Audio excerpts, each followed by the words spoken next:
Hello, everyone. Thank you so much for joining us today. My name is Meg Crace. I'm the social worker here at the Carpentersville Police Department. We are joined today by Helen Lopez, who is the parent educator for the Centro de Informacion in Elgin, and she's here today to give us a presentation on youth mental health due to COVID-19 restrictions. Thank you so much, Helen, for all of your time. Well, Meg, thank you for having us here. It seems like it was just a little over a year that we were here doing a talk on adolescence, and now we're back again with mental health, and there's so much that's occurred in the last year that's affecting our youth, and we just wanted to talk a little bit about it today, give you some insights. If you haven't already noticed a difference in your youth, you will, even though as the slide shows, we're going to be coming out of this darkness soon. But we're not yet out. So I just wanted to help you as parents to think of some things that might be occurring with your youth, and also to see how we can help them. The slide says causes, signs, and how to resolve. The biggest way to resolve is once we all get vaccinated, and once the numbers go down and things start opening up, our youth will be feeling a lot better. But there will be long-standing effects, I'm afraid, for some youth, and we still need to talk about this. So why do we need to talk about it? Mental health insurance claims. Now I want you to note that this says insurance claims. So that means that we are not including youth that don't have insurance, who may go still to a clinic that is free. This may include students who insurance is under par, so they don't have enough to go to mental health clinicians. So these numbers are going to be under, and yet they are scary. So ages 13 to 18, mental health youth claims were increased by 97% in March, when all of this really started, and 103% in April. Now, these were the latest numbers I could find, but I'm sure that as we looked, those numbers have increased over time. And again, these are the ones that we know about. These are the ones that are actually going in for mental health help. The second number is the one that scares me the most: claims for self-harm. There's different types of self-harm. One of the ones that we know a little bit more about is cutting. I was intrigued by the crashing, and that's exactly what it sounds like. We have students that are actually using their cars to hurt themselves. So they are actually speeding and crashing into things. And then attempted suicides. All of those type of self-harm have increased by 333% from August of last year to August, from August 2019 to August 2020. And the pandemic really, if you look at it, started about the shutdown started about March. So we're really talking March to August that the pandemic increased these numbers. So we really need to look at these things. And if you don't know what cutting is, we are going to speak about that when we talk about signs. So loneliness. I mean, to me, this picture kind of encompasses what all of us are feeling. But you have to admit that as a youth, it just is magnified for so many reasons, as they are social people. Even if they're slightly introverted, they are extroverts by nature. Their life revolves around social. And so this time has really hit them probably much harder than us adults. So let's look at some of the causes for mental health issues. Fears. If you're adolescent, already had some type of anxiety issues, this has magnified it. If they didn't have anxiety issues prior to this, they probably are dealing with that now. They're afraid of the infection itself. They hear us talking about it, they hear it on the news, the CDC reports this, the CDC reports that. The numbers can be confusing for us as adults, they're even more confusing for them. Bereavement, grieving. So on top of the infection, if they know of people who have gotten the infection and have died of COVID, deaths during COVID time, even not due to COVID, are difficult. My father died in December, and it was really difficult to try to figure out if family could be together, how many people could be together, what could we do. So in some cases, I know of families that have not been able to actually grieve, the proper process for grieving, being with family, going through the process. So that's been put on hold. And it just, especially for a adolescence, is really difficult to process. Not being able to see that family member who has died, not being able to actually say goodbye to that family member.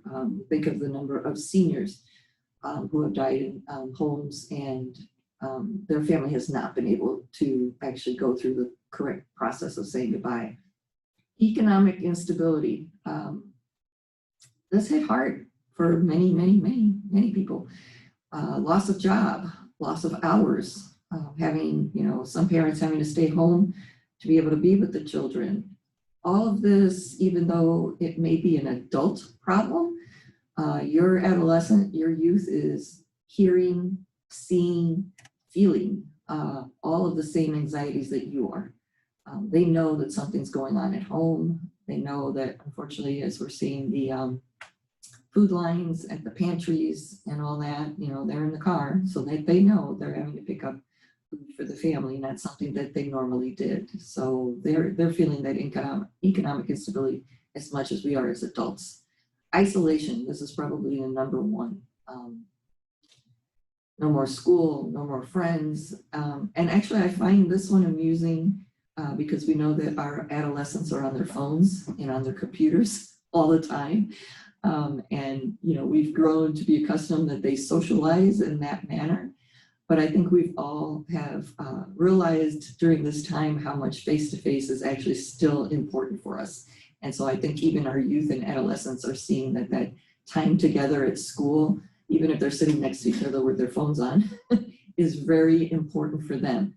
And so that whole, they socialize during, on their phones and on computer is not the way it's going to be done anymore. I really do think people are going to come out of this seeing how face-to-face is a really important socialization. Cancellation of important life events.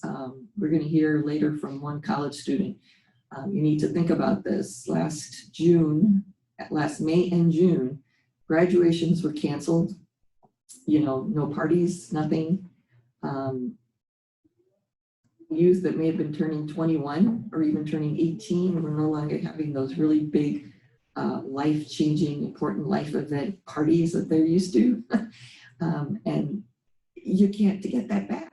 I know that schools tried their best with online virtual graduations and drive-bys and all that. But think back in your own life as an adult, some of the events that you remember. And they're those big ones that you actually socialized and had fun with and did things with other teenagers. And they're missed out on that, and they're not going to get that back no matter what we do. Change of social routines. Again, no sports, no drama. There are different things that they did after school that they did on weekends. So no going out with friends, no meeting up, no hooking up. All of these changes in social routines have affected them. I think isolation was the number one. I think number two would be loss of privacy. Let's admit it, parents, we are all stuck together inside. You and your husband or your partner, you guys may all be working from home. Students are going to school from home.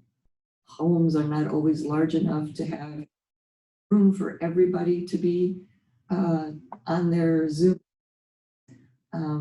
Even if they go to their bedroom, if they have rooms with other siblings, all of this. And now they have, if they're adolescents and they have younger siblings, their younger siblings are with them constantly. And we know that they kind of don't always get along anyway.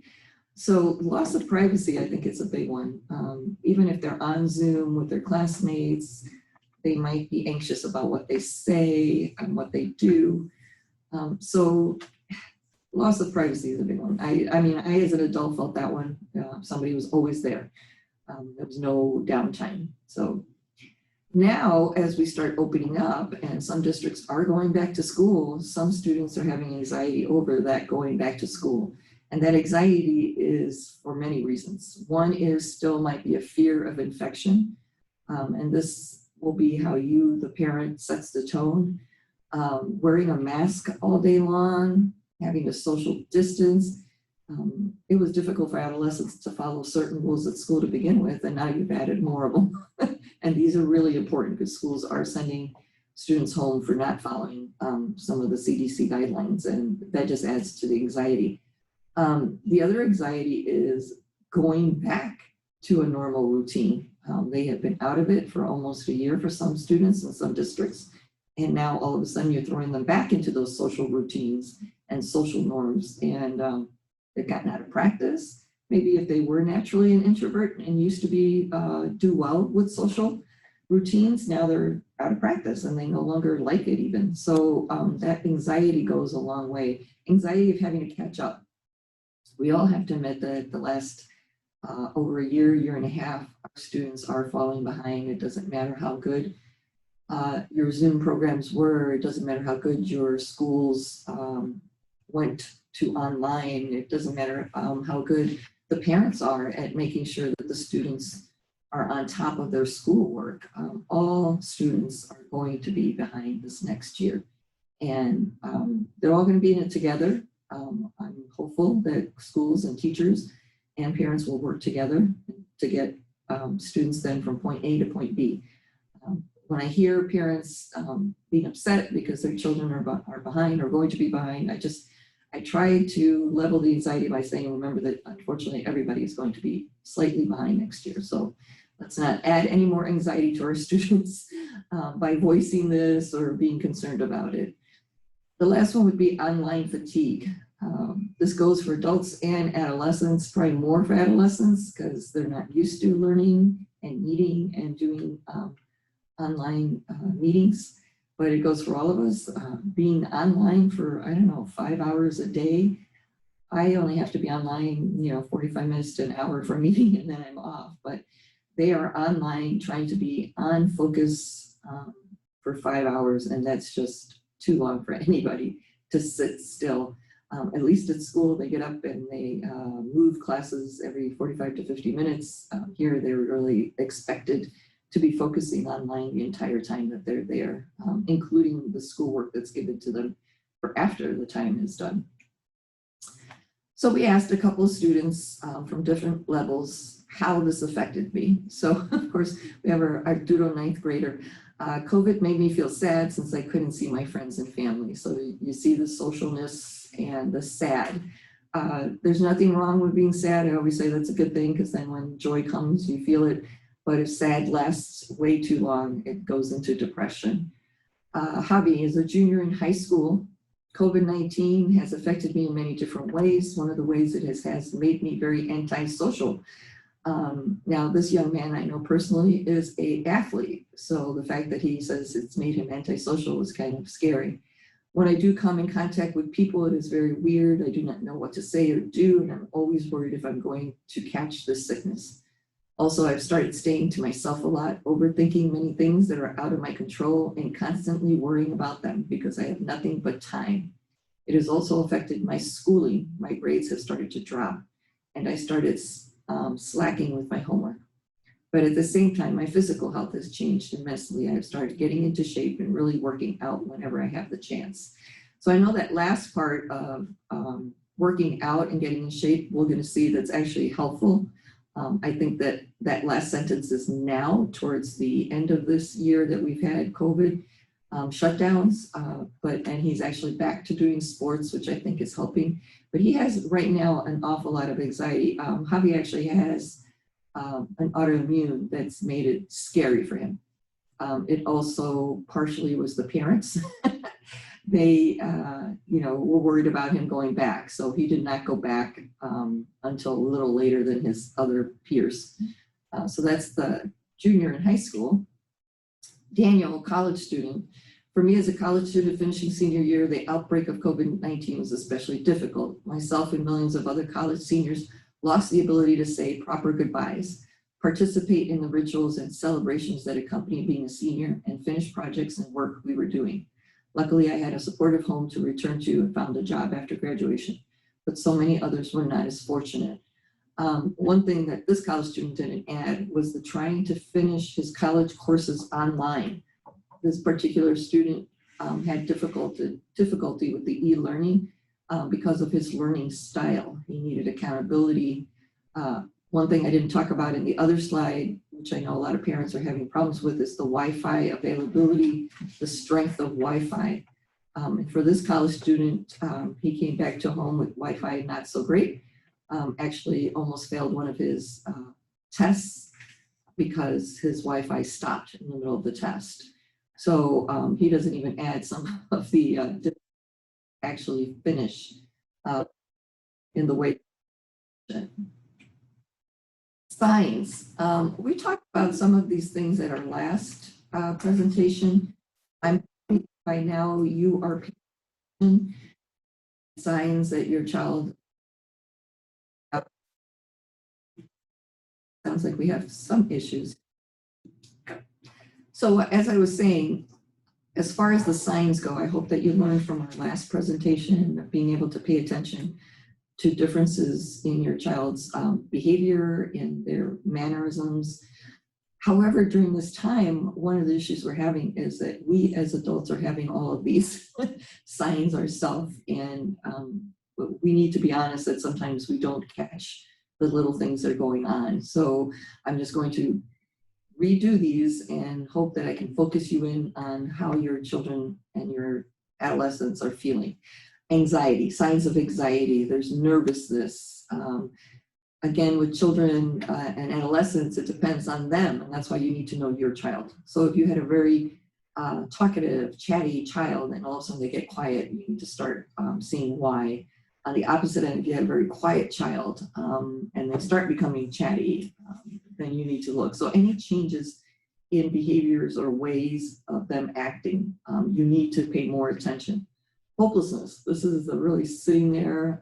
If they're doing homework and they throw the paper or they shut off the computer, if they say, I give up, this is too hard, I can't stand this. There's so many phrases that our youth say that should be for us signs that there's more here than just being a little bit frustrated. Mood swings, again, quietness that not usually there, extreme quietness. I talk about being in their room more often, but the problem with that is that they're probably also looking for privacy from the craziness in the house. So once you figure out there is a sign there, or you think there's a sign, then comes in the communication. This is the time to start talking. This is the time to ask questions. Now, be careful. Don't be an investigator. Just let them know that if they are feeling in a certain way, that you are open to them talking to you whenever they want, and then just walk away. We have a tendency to keep going, are you okay? Are you okay? Are you okay? Are you okay? And they will slam the door shut on us. So don't do that. Just let them know that you noticed something, and you can say that, I just noticed that you have been more quiet lately. Just wondering if something's going on, and if it is, feel free to talk to me, and then walk away. If they want to talk to you, they'll follow you, they'll find you. They need to process first also before they talk to you. Changes in behavior. Again, part of this might be that we're all stuck together in the house, but you also have to watch behavior. Again, if they're quiet, if they're moody, if they snap at you or their siblings more than they used to. Now that the weather's nice, it might be time to go outside and let everybody run around or play a sport or do something where they're not stuck together inside. Changes in appearance. So if you had a daughter or a son, of course, this is kind of funny talking from adults who have been wearing pajamas for Zoom meetings. But seriously, if they were the type that, actually got up, took a shower, did their hair, put on makeup, and they're not doing as much of it, don't worry too much about it. But if they're really just rolling out of bed, they haven't taken a shower in a couple days or haven't changed their clothes in a couple days, then I would start looking into what's going on. But if it's just a little bit, I wouldn't worry too much about it. Loss of appetite, it goes both ways. I didn't put that on here, but any appetite changes from loss of appetite to eating too much. That can just be inactivity. They're not moving around as much as they used to. Adolescents usually eat quite a bit, but that's also because they're quite a bit active. So once again, don't get scared. One day they don't eat, but if this becomes a pattern of not eating, be careful because that's also self-harm, getting to bulimia and anorexia. And especially with anorexia, it tends to be a control issue. Anorexics usually do this because it's the only thing that they can't control. So in a time like COVID, where things are so out of control, some youth might be going towards anorexia to feel a sense of control, what they can control. Changes in sleep patterns from too little to too much, same thing. Just watch it. It might be a normal thing. Hey, I get to sleep in. Of course, if they are technically going to school, they should be at the computer at school time. But just watch. Taking, after school is done, they go to their room and sleep from then until midnight or something like that. Just watch that those sleep patterns aren't so different from their original ones. All right, so here we get to cutting. This is something that is done by adolescents. It's getting younger and younger. I don't fully understand it. I'm not a psychologist or a psychiatrist, but the concept is of harming themselves in small amounts. So literally cutting is usually done on thighs or forearms where they can cover with long pants or long shirts. Just cutting a little bit, so giving themselves a cut. The idea is that that cut takes that pain, masks the other pain that they're feeling. And I understand that part, that's what they're doing. So it's now getting very warm out. If your teenagers wearing long sleeves, I would start checking. Same thing with pants. If they're wearing long pants and it's kind of hot, and you say something about shorts and they refuse, it might be time for a talk. Talk of suicide. There are so many signs here. The I give up. The I can't take this anymore. Life is too hard. Why bother? They seem so non-important when our youth say words like that, and we kind of take it like, oh, they're just talking. But this is a time to sit down and have a conversation with them. Why do you say things are hard? Is it just because of COVID? Once things open up, do you think you'll feel better? What can we adjust in your schedule or your time to make things feel better? So this is the time to have that talk of what can we do to change that mindset of I give up or I don't like this. And it's really difficult because those who are already on the line, who were already on that line for suicide, have been pushed over the line. We had, and it was in March, we had a friend of my son's in college commit suicide. And we couldn't figure out, his mother couldn't figure it out, but it really had to do with that loss of social routine and the loss of important life events. So it may seem to us as adults silly that something as a basketball game or a basketball tournament being taken away, not being able to be played. You think to yourself, there'll be many more basketball games, there are many more tournaments, but for that senior in college, that was the biggest life event for him at that moment. And since, again, he did suffer from mental health issues, so it wasn't just a one-time thing, that did push him over the edge. And so we need to really watch that talk of suicide, especially if you have a student who's had mental health issues in the past. How to resolve the problem? Well, we all know that the magic pill would be as if COVID goes away.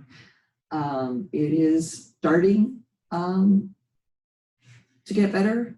Again, if we can all take the vaccine and be a little bit more comfortable, be able to go outside. If family units can take the vaccine, then family units can get together and have some of those more normal celebrations, since we are coming up, once again, it's May. And once again, graduations, it depends on the school districts, it depends on the schools, and it even depends on the parents, because like I said, with Javi's parents being worried about his pre-existing condition that makes him more susceptible to getting COVID, they probably wouldn't allow him to do some things. So the first thing was that whole slide that we did, recognize the warning signs. This will be up on YouTube and on the Carpentersville website. Go back, maybe just print this page out. You can even, or the page before the signs, and print this page out. You know, this might be a good refrigerator magnet thing. Everybody in the family could take a look at this, because I am focusing on youth mental health, but we're all suffering from this. So recognize those warning signs. Know what your sons and daughters were like before COVID. Start asking questions, not pushing, but asking questions. Maintain a normal routine. Notice I have those in quotation marks. What is normal? And please, please don't say to anybody that this is the new normal. This is not a normal time. These habits that we've had to have in the last year are not normal. And what we want to do is return to what was normal. And so at home, we were talking about sleep patterns. Really, even for adults, we were saying, get up at your usual time. For students, if they're on e-learning, they should be at that computer and ready to sign in for a normal school day. Make it a normal school day. Take lunch at a normal time. Have the school day end at a normal time. Have dinner at a normal time. So if you can keep some of the routines, some of the things that you actually have control over normal, it really makes for a better mental health for all of us. Talk, listen, and encourage expression. Over the dinner table, you know, what did you like? What did you like about today? What was difficult today? How can we change things in the house? So sometimes, especially at the beginning in March, gosh, I remembered March 2020, downstairs, everybody on their computers, everybody on Zoom meetings, you know, please, dude, put your earbuds in. I don't want to hear the entire school day. You need to talk about these things before they become issues. Listen to their concerns, especially I think with youth, listen to their concerns about privacy.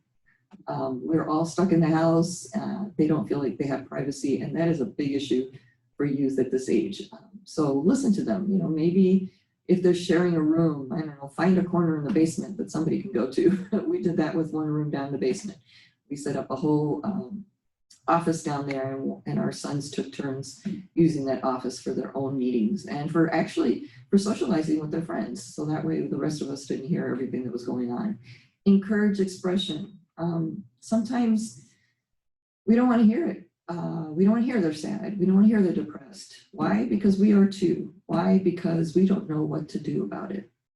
So it's an uncomfortable conversation when your youth are telling you how they're feeling and you as a parent can't change anything because you don't have the normal things that you could do or go to for that.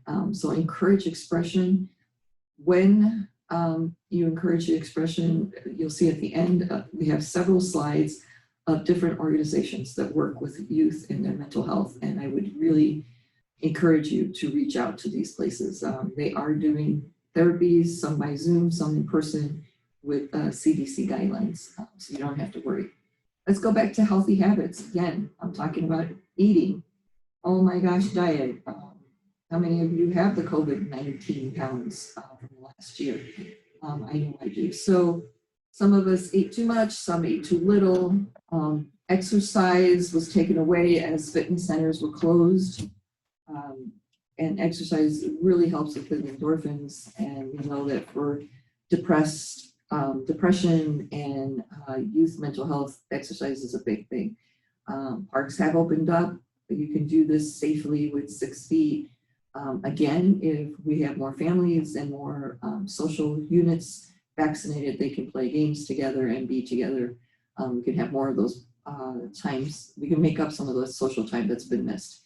Meditation, there's various ways of doing this, but it is so noisy in our homes right now that meditation is really hard to do. So find that one spot or decide when we're doing that normal routine, decide a time that's quiet time that everybody can either do reading or just sit there and meditate, but that the whole family's doing it. So one, the adolescent doesn't feel weird that they're the only one doing it, or two, they can actually find a quiet place and time to do it. Reassurance. This has been hard. I have talked to many parents about this whole reassurance part, and it's difficult to reassure your children and youth when you're not reassured of what's going to happen. We were thrown into this in March of last year. Some of us thought, oh, this will be a month, maybe 2 months. And again, we're past a year. And although things have gotten a little better, there's still the shutdowns and not having any normalcy in our lives. So as adults, we have to find that reassurance ourselves and then pass it on to our children. We have to be truthful with them, that we don't know what's going on. We don't know what the future is going to look like. We don't know when we're going to get out of shutdowns. I think the reassurance comes that we are in it together as a family unit, and that we're here for each other. And then that goes back to the encouraging expression, where I get you, I understand it. And if you can just talk to them in a more reassuring way, it'll help them. Self-care, that goes back to healthy habits, exercise, diet, meditation, doing things that are stress relieving. Music is a big one. Art, hobbies, crafts, anything that will help them and help you. You can do these things together too. You can have, I know how many families have been doing puzzles, it's 100 to 200 piece puzzles. You just have it out and everybody takes a few moments. I didn't think my sons were into puzzles, and they went over to their grandparents' house, and I watched them as they sat there for half an hour and actually worked on the puzzle. So it was kind of interesting. Setting the tone. This goes back to the reassurance. And the problem was we really didn't know that we needed to set a tone back in March and April of last year. And so we are trying to backtrack now and set that more hopeful tone of, okay, we're going to get through this together. Things are different. How can we figure out? And things became so quick on how people figured out how to, like at the nursing homes, how to go to the window and have some time that way, how to call on a cell phone and be at the window at the same time and be able to have some social contact that way. I think what we didn't realize, and I think that now hopefully people are realizing, is how much that touch, that physical human to human touch, how important that is. But we found ways around doing things. The drive-by car celebrations became a big thing in our neighborhood. We knew as soon as we heard honking horns to just go out and celebrate whatever it was or whoever it was. Some we were able to divert the way we did things to help them. But our tone is a big thing. I mean, if we have the hopelessness and the helplessness, they feed off of it, even if we think we're hiding it. So it's actually better not to hide it. It's actually better to be honest with them, that we too don't know what's going to go on, but that really the togetherness, the family unit being together, whether that's mom and children, dad and children, mom and dad and children, extended family if they live in the home and been able to stay together, that everybody's working together to try to solve this problem. So I hope we've been able to help you with just thinking these things through. Again, there are several places in our area that have services. We've put the phone numbers, addresses, and the websites, I believe, for all of them in there. Some of them have great online resources. I've looked them up that can help you further with this problem. As you can see, there's Streamwood, Elgin, McHenry County, and there's a new one now in Elgin called Luna Behavioral Center, and many of these are bilingual also, so you can find services in that way. I just encourage you to listen. We just are going through a time, and I know that now people are thinking, oh, yay, more things are opening up and everything's going to get better. Problem is that some of these issues that started during the COVID are not just going to go away. They need to be talked through. There needs to be therapy. There needs to be reassurance. And if you really don't think that you can deal with it on your own, then the best way is to find a resource and to find help, not only just for you, but for your youth. So I hope this helped. We at Centro are also available if you want to call us, and that'll be on the website also. So thank you so much for being with us today, and we look forward to our next presentation. Thank you so much, Helen. That was such a great presentation with so much useful information.